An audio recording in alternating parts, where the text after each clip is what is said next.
آئی ہے رب کی جب خطا۔ السلام علیکم ورحمۃ اللہ وبرکاتہ۔ آپ کا ہمارے یوٹیوب چینل پر خیر مقدم ہے۔ ہمارے چینل کو لائک، شیئر، سبسکرائب کرنے کے بعد اپنے خیالات کا اظہار کمنٹ باکس میں کریں اور بیل آئیکن کو ضرور دبا لیں تاکہ ہماری نئی ویڈیوز آپ تک پہنچ سکیں۔ سب سے نحمده ونصلي على رسوله الكريم اما بعد فاعوذ بالله من الشيطان الرجيم بسم الله الرحمن الرحيم يا بني آدم قد أنزلنا عليكم لباسا يواري سوآتكم وريشا ولباس التقوى ذلك خير ذلك من آيات الله لعلهم يذكرون وقال النبي صلى الله عليه وسلم من تشبه بقوم فهو منه۔ صدق الله مولانا العظيم وصدق رسوله النبي الكريم۔ سامعین، میں آپ کے سامنے آج ایک موضوع جو لے کر آیا ہوں، اس موضوع یہ بڑا ہی حساس موضوع ہے، ہمارے لیے بڑا ہی غور و فکر کا مرکز موضوع ہے کہ اسلام ایک عالمگیر مذہب ہے جو مکمل ضابطۂ حیات ہے۔ اسلام اپنے ماننے والوں کو ایک بے مثال معاشرہ اور عمدہ تہذیب و ثقافت کے ساتھ ساتھ بے نظیر رسوم و رواج دیتا ہے۔ فرزندان اسلام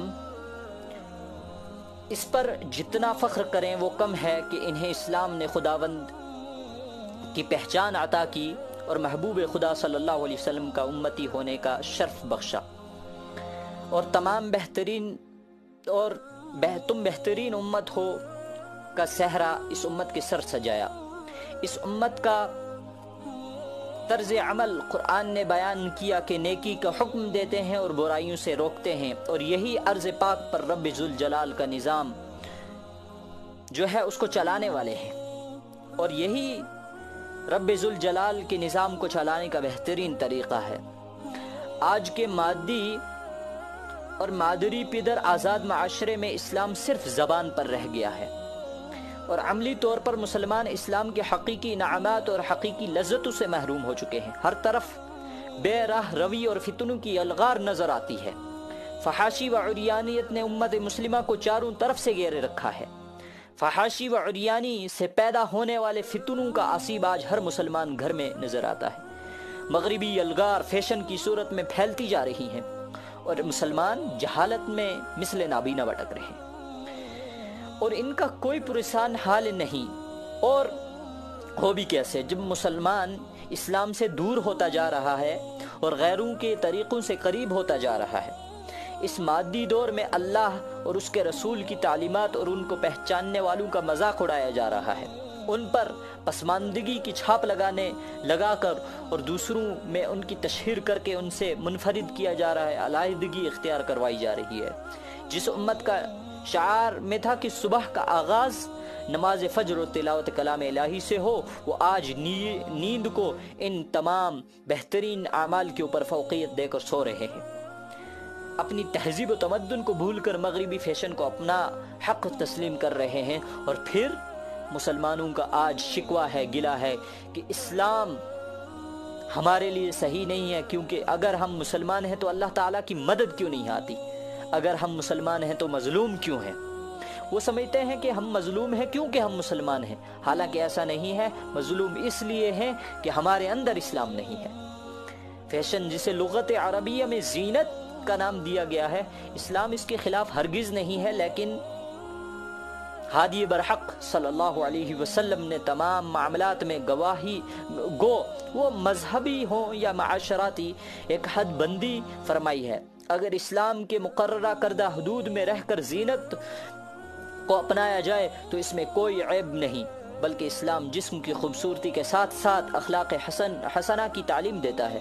ناخن تراشنا، بال بنوانا، اچھا لباس پہننا وغیرہ وغیرہ اسلام اس کے متعلق حکم صادر فرماتا ہے، اور مسلمان آج ان چیزوں سے حالانکہ مسلمان اپنے آقا صلی اللہ علیہ وسلم کی احادیثوں سے دور ہے، اور پھر کہتا ہے کہ اسلام ہمیں ان چیزوں سے روکتا ہے۔ اگر احادیث کا مطالعہ کیا جائے تو معلوم ہو کہ اسلام ہمیں ان چیزوں سے روک نہیں رہا ہے۔ اسلام ایک وسیع ہدایت کا حامل دین ہے جو اپنے ماننے والوں کو رہبانیت کی اجازت دیتا ہے، اور نہ ہی آپ کو پراگندہ بال، گرد آلودہ چہرہ، جسم پر موٹا ٹاٹ جیسا لباس پہننے کی اجازت، معاشرے سے لا تعلقی کی اجازت دیتا ہے۔ اسلام ایک مکمل ضابطہ حیات ہے اور صفائی ستھرائی کو اہمیت دیتا ہے۔ فرمان مصطفیٰ صلی اللہ علیہ وسلم کا مفہوم ہے کہ اللہ خوبصورت ہیں اور خوبصورتی کو پسند فرماتے ہیں۔ امت مسلمہ کے لیے نبی برحق صلی اللہ علیہ وسلم کی زندگی اسوہ حسنہ ہے۔ اچھا لباس پہننا، خوشبو لگانا وغیرہ وغیرہ یہ سنت نبویہ میں ہے، اور معاشرے کا حسن بھی عورتوں کو اجازت دیتا ہے کہ وہ بناؤ سنگار کریں، لیکن اپنے شوہر کے لیے۔ حدود کیا ہے کہ وہ بالکل بناؤ سنگار کر سکتی ہیں، مگر وہ کس کے لیے کرنا ہے؟ صرف اپنے شوہروں کے لیے، اپنے شوہر کے لیے۔ زیور سے خود کو آراستہ کریں۔ مرد 4 ماشے سے کم ایک نگینے والی انگوٹھی پہن سکتا ہے۔ وہ فیشن اسلام کے منافی اور تباہی ہے جس میں اللہ اور اس کے رسول کی تعلیمات کے منافی راستہ اپنایا جائے، اور اسی زینت پر رسول خدا صلی اللہ علیہ وسلم نے وعید بھی سنائی ہے، جس کو مشکات المصاحبی میں بیان کیا ہے کہ رسول اللہ صلی اللہ علیہ وسلم نے فرمایا، معراج کی رات مجھے بہت بلندی پر پہنچا دیا گیا۔ جہنم کا جب میں نظارہ کر رہا تھا کہ میں نے ایک مردوں کی جماعت کے پاس سے میرا گزر ہوا جن کے بدن کو آگ کی کینچیوں سے کاٹا جا رہا تھا۔ جب میں نے پوچھا تو جبرائیل علیہ السلام نے آگے سے عرض کیا کہ انہوں نے ناجائز، جبرائیل علیہ السلام نے عرض کیا رسول اللہ یہ وہ مرد ہیں جو دنیا میں ناجائز زینت اختیار کرتے تھے۔ علاوہ ازیں بے شمار وعیدیں سے اسی فیشن کے بارے میں کتب احادیث میں ملتی ہیں جو تعلیمات اسلام کی منافی ہے۔ چند ایک کا ذکر میں آپ سامعین کے سامنے کر دینا چاہتا ہوں۔ جس طرح ناجائز زینت پر وعید وارد ہوئی ہے، ویسے ہی جائز زینت پر اجر کا اعلان ہے۔ خوشبو لگانا انبیاء کرام علیہ السلام کی سنت ہے۔ مسلمان مردوں کو حکم دیا گیا ہے کہ وہ اچھے اعلیٰ قسم کی خوشبو استعمال کریں، لیکن عورتوں کا اس میں امتیاز ہے۔ عورتوں کو لیے یہ فرق ہے کہ عورت اچھی اعلیٰ قسم کی جو ہے مہکنے والی خوشبو کا استعمال نہ کریں، جس سے جو خوشبو ان کو غیر محرم تک پہنچا دے، اور اسے لگانے کی اجازت نہیں دی گئی جو غیر محرم تک اس عورت کا کیا کہ عورت کو غیر محرم کے دیکھنے کا، غیر محرم کی مائل ہونے کا مرکز بنا دے۔ ایسی خوشبو سے اسلام نے عورتوں کو روکا ہے، منع کیا ہے۔ حلال زینت چھوڑ کر حرام زینت اختیار کرنے والی عورتوں کو بدبودار گڑھے میں پھینکا جائے گا۔ فرمان نبی کریم صلی اللہ علیہ وسلم ہے۔ قرآن کریم میں ارشاد باری تعالی ہے جس کا مفہوم ہے کہ ہم نے انسان کو بہترین شکل میں پیدا فرمایا ہے۔ اب اگر کوئی عورت مصنوعی حسن کو ترجیح دیتی ہے، مثلا آبرو باریک کرواتی ہے، چہرے کے بال نوچواتی ہے، تو اللہ تعالیٰ ایسی عورتوں پر لعنت فرماتے ہیں۔ حضرت عبداللہ بن مسعود رضی اللہ عنہ ایک مرتبہ صحابیات کو غیر شرعی فیشن کی الغار سے قرآن و حدیث کے جوہر کی مالا پیرو رہے تھے، یعنی قرآن و حدیث سے ان کو سمجھا رہے تھے۔ آپ نے ایسے فیشن کے بارے میں دلائل کے بعد فرمایا، اللہ تعالیٰ کی لعنت ہو مصنوعی بال لگانے والیوں اور لگوانے والیوں پر، اور اللہ تعالیٰ کی لعنت ہو گدوانے والیوں اور گودنے والی اور گدوانے والیوں پر، پلکوں کے بال نوچنے اور نچوانے والیوں پر، دانتوں کو کشادہ کرنے والے اور کرنے والیوں پر، اور اللہ کی پیدا کردہ صورت میں تبدیلی کرنے والوں پر اللہ تعالیٰ کی لعنت ہو۔ اور آج کی خواتین فیشن کے نام پر پتہ نہیں کیا کیا، تھریڈنگ، باڈی ویکسنگ، پلکنگ، ایسے نام جو شاید مردوں کو معلوم بھی نہیں ہو، ایسے وغیرہ وغیرہ نام سے وہ ایسے کام کرواتی ہیں۔ یاد رہے کہ عورت کا دوسری عورت سے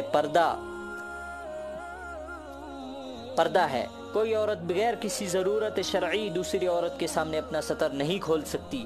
باڈی ویکسنگ کے نام پر دوسری خواتین کے سامنے اپنا سطر کھول کر ان سے بال نچوانا غیر شرعی اور غیر اخلاقی فعل ہے۔ حال ہی میں ایک جگہ پڑھ رہا تھا ایک واقعہ کہ ایک جو ہے اسی لاک ڈاؤن کے دوران کسی جگہ کسی گاڑی میں بیٹھے بہت چند لوگ جو سب کے سب مسلمان تھے، ان میں ایک آدمی جو بار بار جس کے موبائل پر فون آ رہے تھے اور وہ بار بار ریسیو کر رہا تھا، کبھی کاٹ دے رہا تھا کبھی ریسیو کر رہا تھا، تو دیکھنے والے تعجب میں ہوئے کہ شاید یہ بہت بڑا کام کر رہا ہوگا۔ تو کسی نے پوچھا کہ آپ کیا کام کرتے ہیں اور کہاں سے ہیں؟ تو اس نے بتایا کہ میں راجستھان سے ہوں اور یہ جو دلہنیں ہوتی ہیں ان کو مہندیاں لگواتا ہوں، میں پروفیشنل مہندی ڈیزائنر ہوں۔ تو اللہ حفاظت کرے کہ دیکھیں آج کل ہم اپنی ماؤں بہنوں کو غیر محروم کے ہاتھوں میں دے رہے ہیں، اور اس کو اتنا زیادہ کہ اس کو بار بار فون آ رہے تھے کہ کب کہاں پہنچے، کیسے پہنچے، کب یہاں پہنچیں گے۔ اللہ حفاظت کرے۔ شادی شدہ خواتین فیشن کرنے کے لیے شوہر کی رضامندی یا خوشنودی کی آڑ بناتی ہیں اور کہتی ہیں کہ یہ سب کچھ تو ہم اپنے شوہر کی رضامندی کے لیے کر رہی ہیں، اور غیر شرعی فیشن کر کے شوہر کے ہمراہ پروگرام تقریبات میں جاتی ہیں، شریک ہوتی ہیں۔ ان کے لیے اس بات کو سمجھنا نہایت ضروری ہے کہ عورت پر سب سے پہلا حق اللہ اور اللہ کے رسول کا ہے، اور شوہر کی اطاعت صرف ان کاموں میں ہے جو کام اس کو اللہ اور اس کے رسول کی نافرمانی کرنے میں جو ہے آڑ بنے، ان کاموں جو کام آڑ نہ بنے ان کاموں میں صرف اس کی اطاعت کرنی ہے۔ بقیہ قرآن کریم کی سورہ نور میں ارشاد خداوندی ہے جس کا مفہوم ہے اور عورتیں اپنے پاؤں زمین پر نہ ماریں کہ ان کا چھپا ہوا سنگار جانا جائے۔ اس آیت مقدسہ میں سے معلوم ہوتا ہے کہ عورتوں کو راستے میں غیر محروموں کے سامنے باوقار پروقار چال سے چلنا ہے، اور آج عورت کا چلنا دور سے معلوم ہو جاتا ہے کہ عورت آ رہی ہے، پورا کا پورا عورت چلتے آتی ہے راستے میں اور پوری توجہ کا مرکز بنتی جا رہی ہے۔ لیکن اگر خواتین پازیب گھنگرو اور بجنے والے زیور پہنے گی تو یقیناً اس آیت مقدسہ کے خلاف ان کا عمل ہوگا اور وہ عذاب خداوندی کی مستحق ٹھہری جائیں گی۔ خواتین تو زینت کو پسند ہی کرتی ہیں، لیکن آج کے معاشرے میں مرد بھی کسی سے کم نہیں، مرد بھی فیشن میں خواتین سے کم دکھائی نہیں دیتے، وہ بھی اسلامی حدود سے تجاوز کرتے ہوئے فیشن کرتے ہیں، کبھی خواتین جیسے بال رکھتے ہیں تو کبھی داڑھی کے مختلف ڈیزائن بنواتے ہیں، گلے میں چین اور کانوں میں بالیاں ڈالتے ہیں۔ نبی آخر الزماں صلی اللہ علیہ وسلم کا فرمان ہے، مفہوم ہے کہ مجھے اللہ تعالیٰ کی طرف سے مونچھوں کو کٹوانے اور داڑھیوں کو بڑھانے کا حکم دیا گیا ہے، اور اللہ تعالیٰ ایسے مردوں پر لعنت فرماتا ہے جو خواتین جیسے لباس پہنتے ہیں، اور ایسی خواتین پر لعنت فرماتا جو عورتوں جیسا لباس پہنتے ہیں۔ حضرت علی رضی اللہ عنہ کرم اللہ وجہہ ایک مرتبہ دوران خطبہ فرمایا کہ اے لوگو، میں نے رسول اللہ صلی اللہ علیہ وسلم کے ارشاد فرماتے ہوئے سنا کہ راہبوں کا لباس پہننے سے اجتناب کرو، کیونکہ جس شخص نے راہبانیت اختیار کی یا راہبوں کے مشابہ بنا وہ میرے طریقے سے ہٹ گیا، میرے دین پر نہیں ہے۔ لیکن آج داڑھی کا فیشن، اللہ حفاظت کرے کہ داڑھی کا مذاق اڑایا جا رہا ہے، جبکہ نبی کریم صلی اللہ علیہ وسلم فرمایا مردوں کو داڑھی کے ساتھ اور عورتوں کو مینڈیوں کے ساتھ اللہ تعالیٰ نے زینت بخشی ہے۔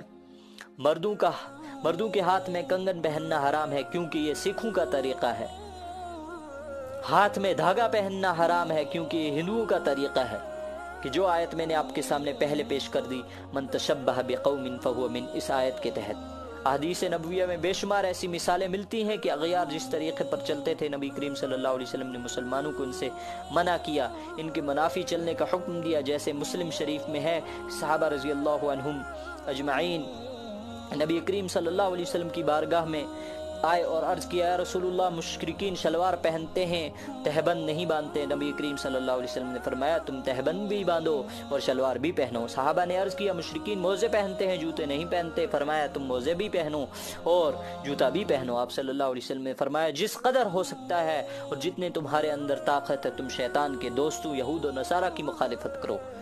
اور آج کا مسلمان عمل ان کے جیسا، عادات ان کے جیسی، رسوم و رواج ان کے جیسے۔ علامہ اقبال نے شاید اسی لیے فرمایا وضع میں ہو تم نصارہ تو تمدن میں ہنود، وضع میں ہو تم نصارہ تو تمدن میں ہنود، یہ مسلمان ہیں جنہیں دیکھ کر شرمائیں یہود۔ سنن ابی داؤد میں نبی کریم صلی اللہ علیہ وسلم کا فرمان ہے، جس نے جس قوم کی مشابہت اختیار کی وہ انہی میں سے ہے۔ اس فرمان کو یاد رکھ کر ہمیں اپنی زندگی گزارنے کہ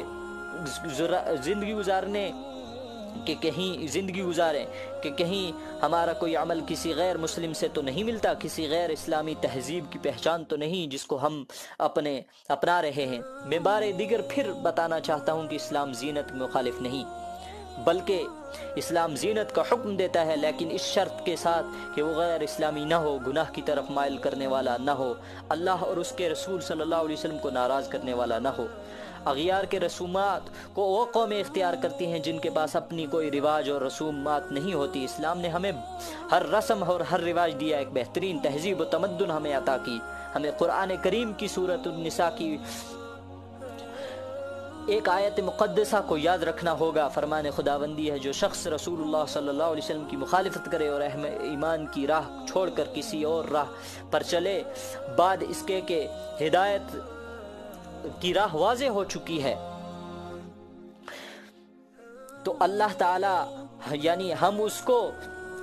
فرماتے ہیں کہ ہم اس کو اس طرف پھیر دیں گے جدھر وہ خود پھر گیا، اور اسے ہم جہنم میں جھونک دیں گے جو بدترین ٹھکانہ ہے۔ اللہ تعالیٰ کہنے سننے سے زیادہ ہمیں عمل کی توفیق عطا فرمائے۔ آج ہر قسم کے جو یہ فحاشی اور یانیت، فیشن پرستی، ان تمام گناہوں سے ہماری حفاظت فرمائے۔ Thanks for watching. Don't forget to like, comment, share and subscribe.